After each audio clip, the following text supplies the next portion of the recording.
If I have to hear one more person talk about who they want to be in jury and who they don't want to be in jury, I'm going to lose it. So let's talk about it. Welcome to our comical reality.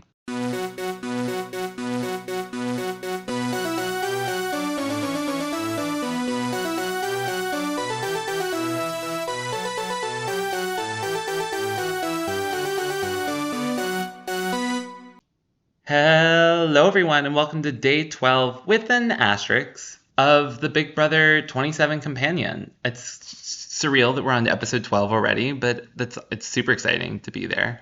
For those who don't know, of course, there's an asterisk because my laptop broke, and so I've been a bit delayed on getting back into the swing of things. That's why now I'm catching up. And so today I'm talking about the episode that would have been out on Tuesday morning, which is who should people want in jury? There's a perennial question everyone's been asking, and I've been waiting for the sort of moment that makes the most sense to do, where especially Morgan and Mickey are very discussed with who they should want in jury. And to be clear, in the early game, it's a good thing to talk about who you should want in jury, because guess what? You get the ability now to decide who is and isn't in jury.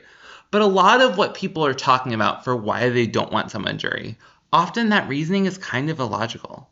So, first of all, it's worth asking, should you be considering this early in the game? Should you be talking about jury? You don't know how many jurors there are. You don't know any of the details.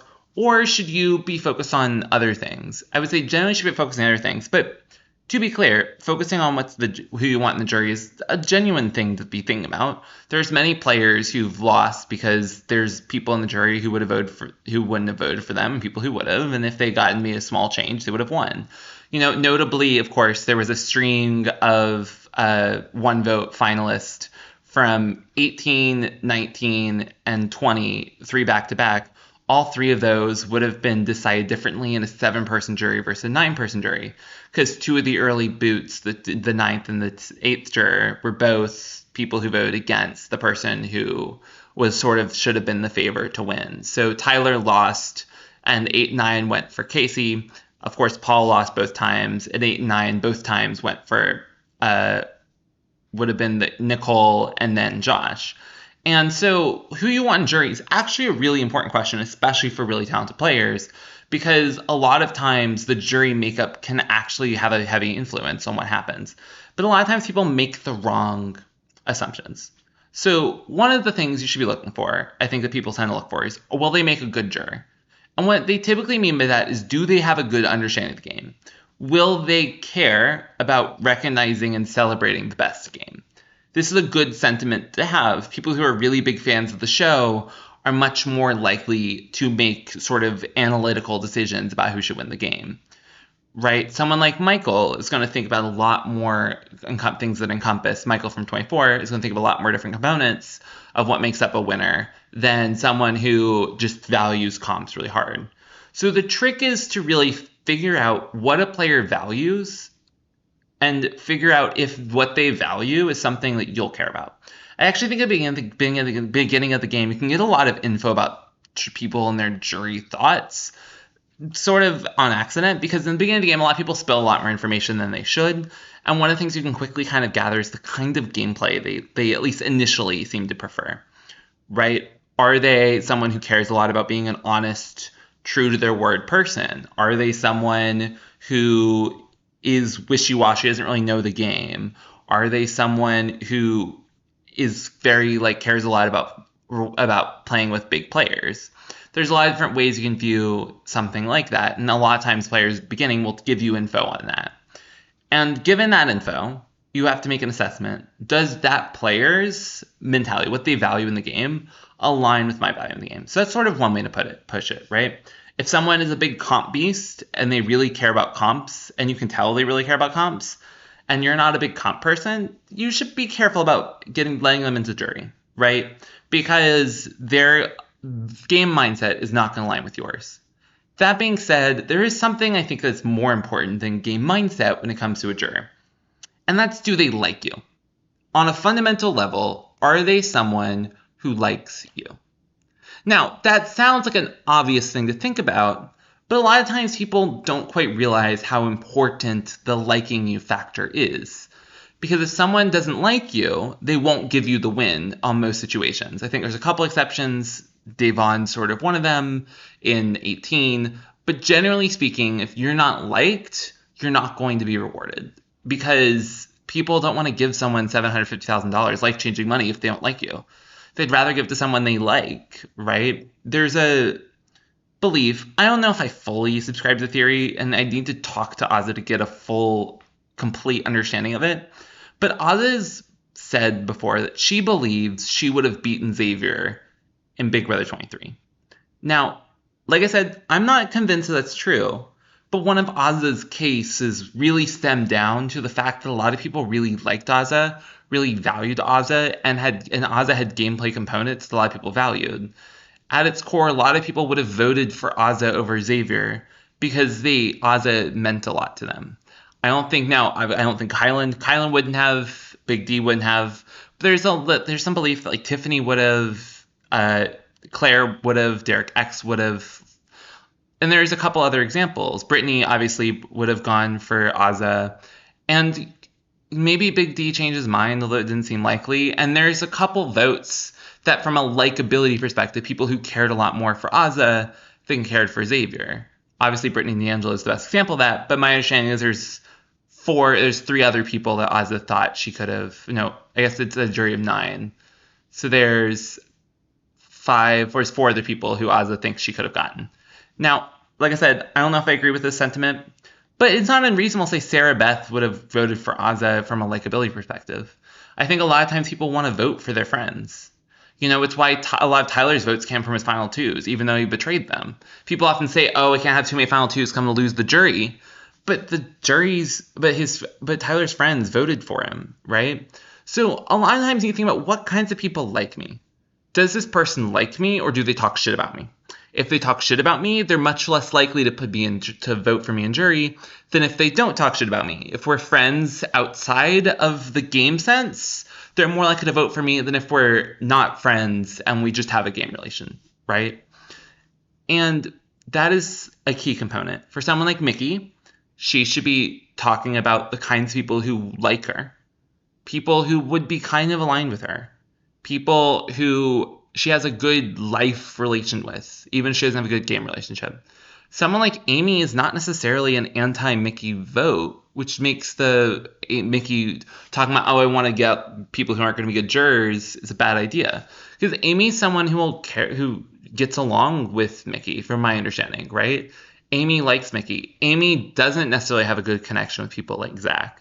Amy doesn't necessarily have a great connection with people like Adrian. On the flip side, for someone like Rachel, she should be trying to figure out what kinds of players would actually be willing to give someone a second jury win, right? Someone like Adrian for Rachel is really important to keep, because Adrian is much more likely to respect the fact that a winner made the final two.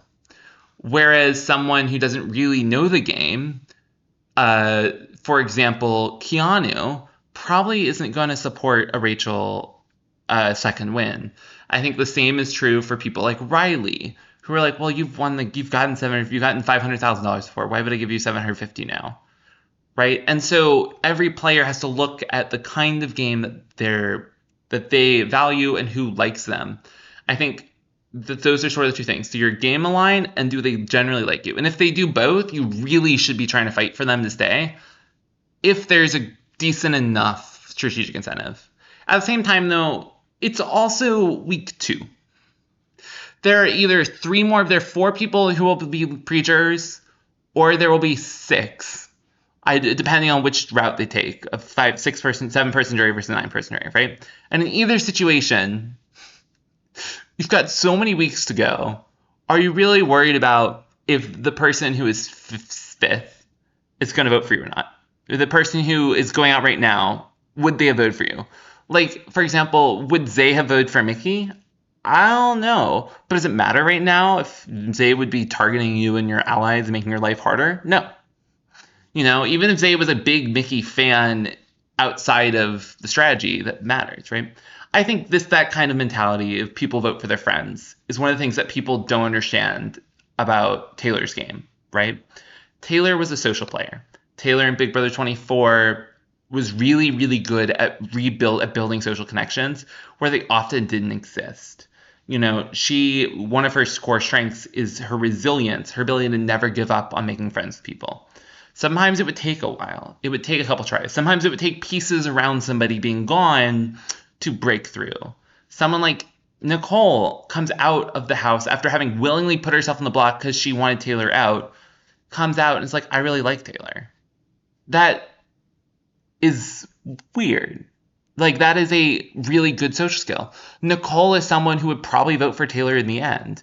Now, for Taylor, she doesn't exactly have the luxury of figuring out who to target, who to send home pre-jury or not, because there was a lot of people who shouldn't. But someone like Daniel Durston, getting him out before jury was huge for Taylor's game, because I don't think Taylor ever respects Taylor, right? Nicole does. But it's one of the things that led to her win with people like Indy, Jasmine, Michael, Brittany. Already right there, that's 4 people who really, really like Taylor. Oh, and Joseph. That's 5 people who really like Taylor. That's enough to win the game in a 4-5, right? Regardless of what the other people think. Regardless of what Turner feels. Regardless of what I'm trying to think of the other, Kyle thinks, Terrence thinks. You've got enough votes there already because people just like you. And if you're really good at getting people to like you as a person, viewed like, I think Indy votes and it's like, I'm voting for my favorite person ever in this cast. And it's like, Indy, what? You said you wanted to throw soup at her before, but okay. And I think that is a core skill. That is where jury management really comes in, is do they like you as a person? Would they be open/willing to give you $750,000? Because that's really what the jury question is. It's not who's played the better game. It's who am I comfortable, willing to give $750,000 to. If Cameron makes it to the end of Big Brother 25, he ain't winning $750,000. No one liked him. No one respected him. When Jag wins over Matt, a lot of it stems down to the fact that people kind of liked Jag more. At least people like America. People like Corey. And you have enough people who like you more, Blue, for example. And when enough people like you more than your opposition, it helps a lot, right? It's not about whether Jag played a better game. He didn't play a better game than Matt, but more people liked him, so it helped him a lot. Thank you guys so much for listening to Day 12. Make sure to like and subscribe. I'm trying to grow this channel. Obviously, it's still kind of small. And every like, every subscription makes a big difference as I try to expand and do really great things in the Big Brother space. Also, looking at other things I really enjoy doing. You know, I'm a game designer. I'm a big nerd. Those kinds of videos. I talk a bit about some of the things I'm thinking about in the community post, so make sure to check that out. On that note, have a great day. Bye.